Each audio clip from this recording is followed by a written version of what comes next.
Bit of a foggy morning today, but hopefully it's clearing up. We're here in Kent. We're going to have a little look around some of the smaller villages in the county. There's some really beautiful little places. We're starting here in Chilham.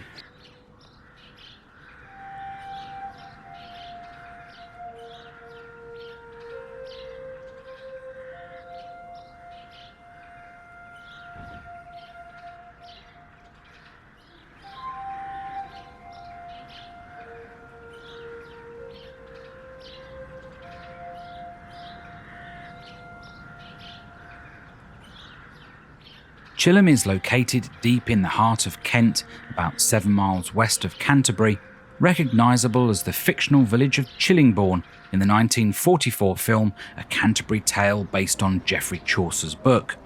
A small, quaint village, as you walk up Taylor's Hill into the square, you are greeted by timber-framed buildings and the impressive gates of Chilham Castle. The house was built in 1616 on the site of a medieval castle, and only the keep, not visible from here, remains as a ruin next to the house. It's a fine example of a Jacobean property. You used to be able to visit, but following the death of the last owner, the property was sold in 2021, and at present there seems to be no plans to reopen it to the public.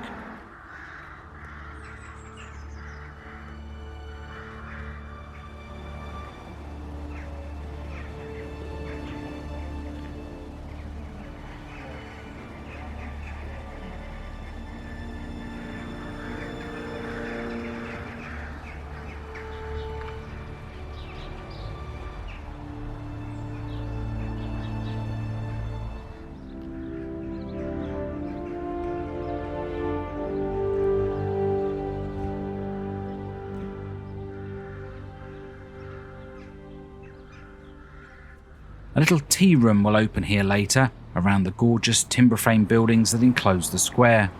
A village green, once in the centre, is now sadly parking for the locals. Finding the past history of the buildings in Chilham has been a real challenge, but we'll mention what we can. The village stands on the Pilgrim's Way, from Winchester to Canterbury. It is mentioned in the Domesday Book of 1086, and was granted a royal charter to hold a weekly market in 1260. The impressive Tudor lodge, dating from 1370 to 1410, is currently empty, and it was recently an antique shop.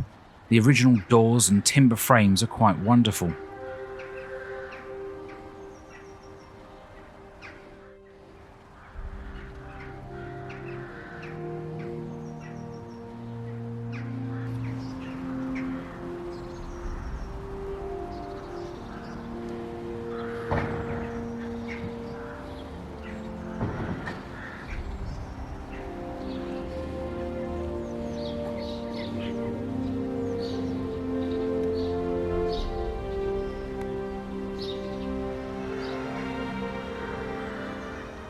The parish church is a Grade 1 listed building, built dedicated to St Mary the Virgin.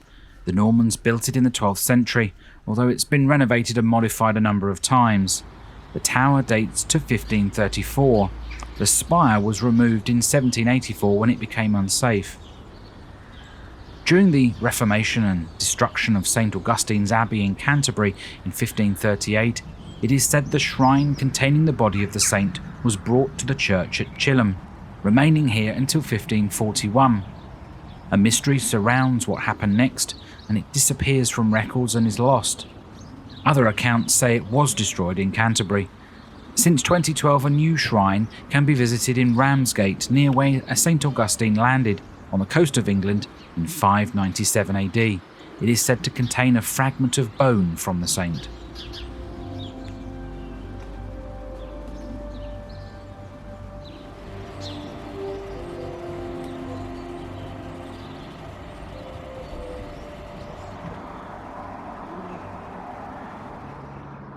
Walking down School Hill briefly, we will pass a few interesting buildings and, bathed in light fog, the Church of England Chilham Primary School.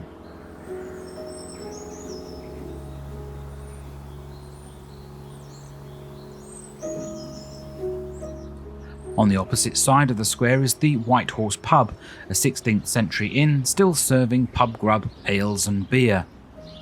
Church Hill, besides the pub, leads us down onto some more chocolate box cottages and a narrow lane that leads out of the village.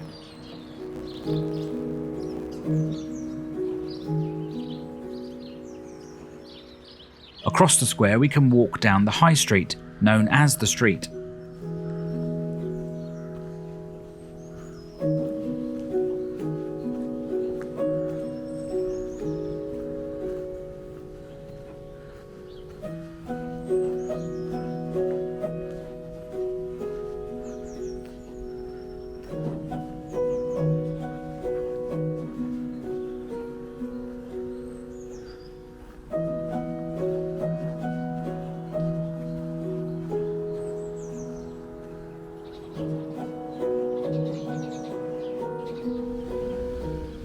On the street is Cumberland House, a timber-framed building constructed in a typical Wealden Hall style.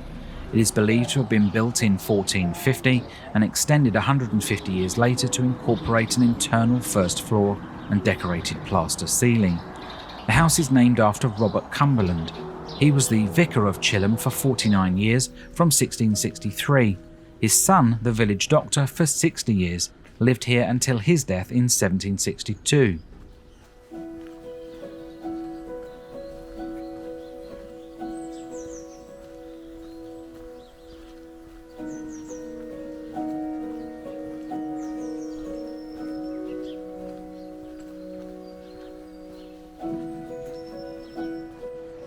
Carrying on down the road, we arrive at a junction where the Woolpack Pub and Hotel has stood for 600 years, circa 1480.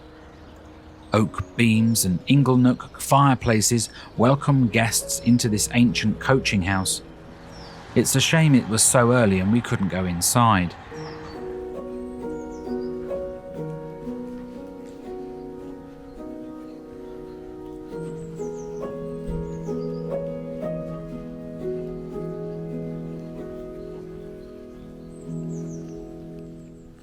Having seen the charming village of Chilham, let's visit the smallest town in England. Fordwich is 2 minutes outside Canterbury, and if you blink, you'll miss it.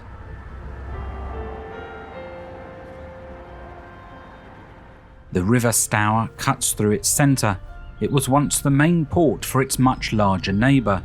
It is said that much of the stone destined to rebuild Canterbury Cathedral in the 12th century was landed here and taken the remaining distance by horse and cart. You can actually walk along the river from Canterbury to Fordwich. It's about 2 miles. So how did a settlement of around 400 people become a town? Well, in 1184, King Henry II granted it a Merchants' Guild charter, and this allowed it to be called a town. Today it's known as the smallest town by population. A few other small towns claim that they are too, but according to the census, it's Fordwich. As we walk along the tiny streets, there are many wonderful old buildings, a number of which are timber framed. The most beautiful, in my opinion, is on this corner, once home to Alfred Palmer, a famous artist who studied at the Royal Academy Schools, where he came under the influence of John Singer Sargent.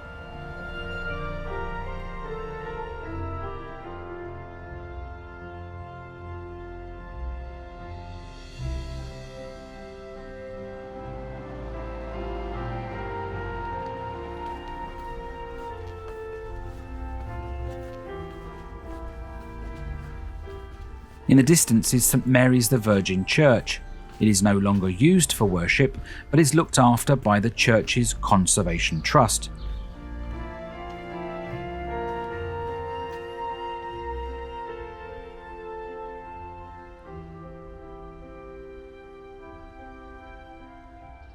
The door was open, but it was very dark inside, and we didn't stay long as we couldn't really see much.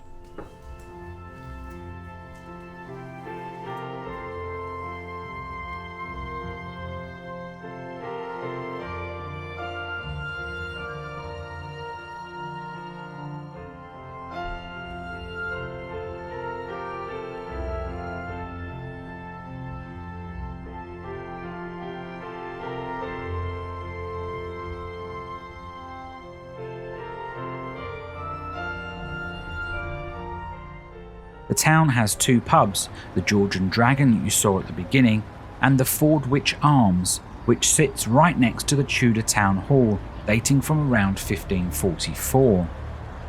You can still see the stockade for punishing unruly villains, and the building is now still in use as a town hall, but it also conducts weddings, which is a lovely setting to get married in.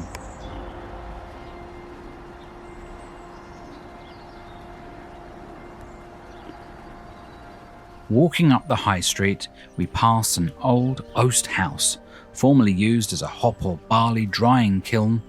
This has now been converted into a cosy home.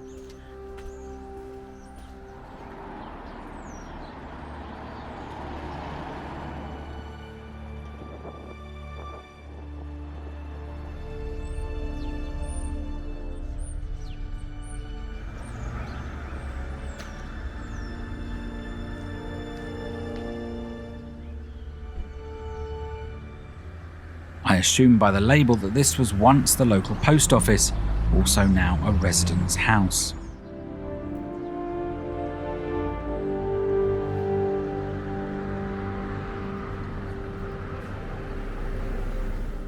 Well, I said if you blink you'd miss it, but we've seen most of the highlights of this wonderful town that still has a very villagey vibe.